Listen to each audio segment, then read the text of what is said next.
कर दो जरा, बहुत भूख लगी है। और कभी तो मेरी पसंद का भोजन लाकर दे दिया करो।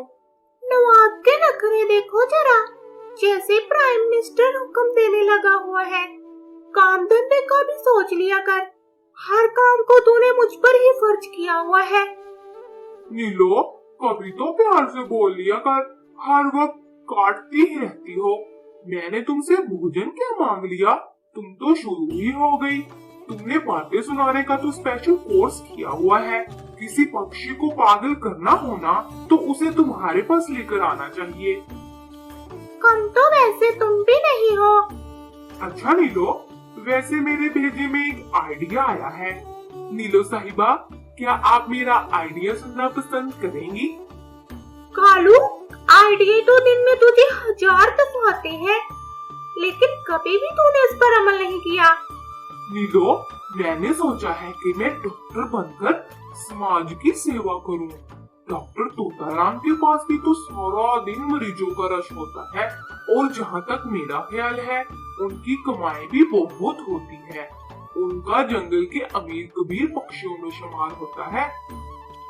कालू, अपने भेजे में वो आइडिया लेकर आया कर जिसके बारे में कुछ अता पता हो। चलो डॉक्टरी कोर्स किया हो तो फिर भी चलता है, लेकिन तुझे तो डॉक्टरी की एलिस्बे भी नहीं पता है। पता नहीं है बेकार आइडिया कहाँ से आ जाते हैं तुम्हारे भेजे में। इतनी बड़ी हो चुकी हो, लेकिन बुद्धि नाम की कोई शय नहीं है तुम्हारे भेजे में। मैं तो समझा था कि तुम बहुत बुद्धिमान हो, लेकिन कोई हाल नहीं तुम्हारा। भला खांसी बुखार की मेडिसिन का तो पता ही है तुम्हें, और इसका तो मुझे भी पता है। और ज्यादातर पक्षी इसी बुखार खांसी की वजह से तो आते हैं, और इंजेक्शन लगाने में तो मैं माहिर हूँ। स्कूल तो जाता नहीं था मैं, इसलिए इंजेक्शन में पानी भरकर अपने दोस्तों को डराया करता था, और इसी खेल कूद में मैं इंजेक्शन लगाने में माहिर हो गया। हाँ, आया बड़ा बुद्धिमान तो देखो भाई, जो दिल में आता है वो करो। फिर मेरा सर न खाना कि ऐसा हो गया है, तो अब मैं क्या करूं? एक बात मेरी कान खोल के सुन लो, अगर किसी पक्षी को कुछ हो गया तो मैं इसकी जिम्मेदारी नहीं लूंगी। नीलो, तुम तो ऐसे ही डरती रहती हो। जिंदगी में कभी न कभी तो जोखिम लेना ही चाहिए। कालू जाकर डॉक्टरी का सारा सामान ले आता है और पूरे जंगल में घोषणा करता है। जंगल वासियों, मेरी घोषणा गौर से सुनो। तो आज से हमारे जंगल में एक नए डॉक्टर का क्लिनिक खुला है। पक्षियों को फीस पर भी छूट दी जाएगी, तो कृपया करके सारे पक्षी मेरी क्लिनिक पर जरूर तशरीफ लाएं। वाह कालू, क्या बढ़िया क्लिनिक खोला है। भाई, ये तो तुमने बहुत अच्छा किया है। एक तो ये मेरे घर के करीब है, और दूसरा मैं पहला पेशेंट हूँ तुम्हारा। तो कृपया करके मुझसे फीस ना लेना। भाई, मैं तो तुम्हें दुआ दूंगा कि भगवान करे कि तुम्हारे क्लिनिक पर मरीजों की लाइन लग जाए।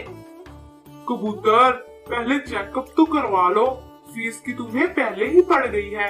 हाँ, अब बताओ क्या संकट है? यार, बहुत दिनों से मेरी आंख दर्द कर रही है, इसको तो देखो, पता नहीं क्या हो गया है। तुम्हें तो पता है ना, आंख का दर्द कितना जलील किस्म का होता है।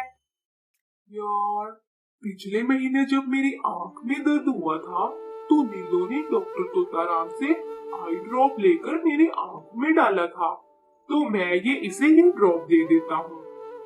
कालू, किस सोच में पड़ गए हो? बताओ तो सही, क्या संकट है?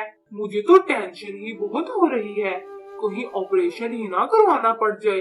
भाई, मेरे पास तो इतने पैसे नहीं है कि मैं आंख का ऑपरेशन करवा सकूं।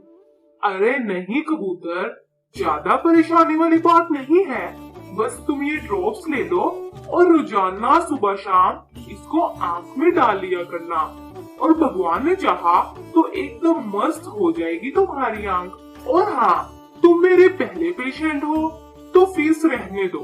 ये कहकर कबूतर वहाँ से चला जाता है।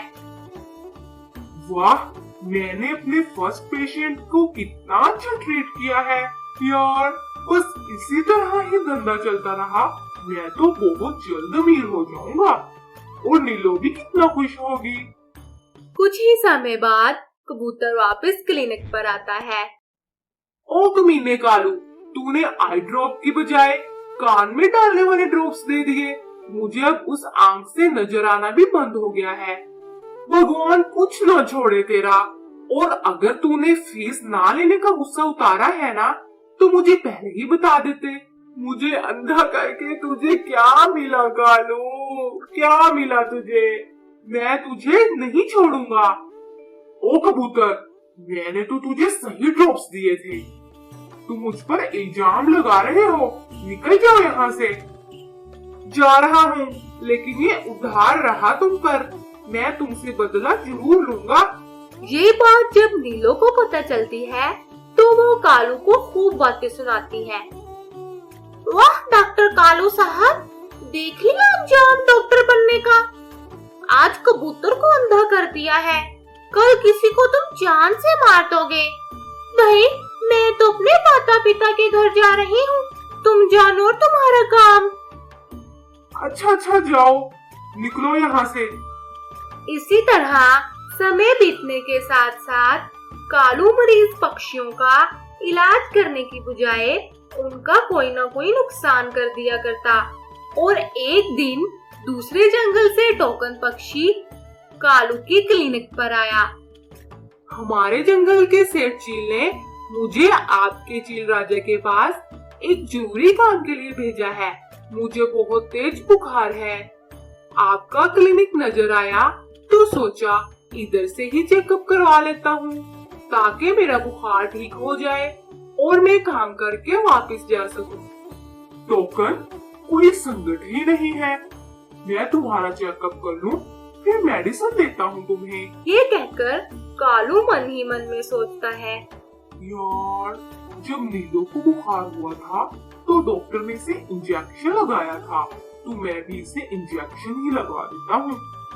कालू टोकन को बहुत ज्यादा बुखार में इंजेक्शन लगा देता है, जिसके कारण टोकन की मौत हो जाती है। और दूसरी तरफ सारे पक्षी चील राजा के पास जाकर डॉक्टर कालू की शिकायत करते हैं कि डॉक्टर कालू पक्षियों को गलत मेडिसिन देकर उनको नुकसान पहुंचा रहे हैं। इसी ही मौका पर चील राजा और बाकी पक्षी भी कालू के क्लिनिक पर आ जाते हैं। चील राजा टोकन को लेटा हुआ देखकर और ज्यादा चिंतित हो जाते हैं। काफी समय बीतने के बाद टोकन नहीं उठता, क्योंकि टोकन तो मर चुका था। इसलिए चील राजा कालू की खूब मरम्मत करते हैं और इन्हें फांसी देने का हुक्म देते हैं। तो दोस्तों, आज की इस कहानी से ये शिक्षा मिलती है कि हमें बगैर किसी इल्म के कभी भी कोई मेडिसिन इस्तेमाल नहीं करनी चाहिए और पैसों के चक्कर में कालू की तरह अनपढ़ डॉक्टर बनने की कोशिश नहीं करनी चाहिए।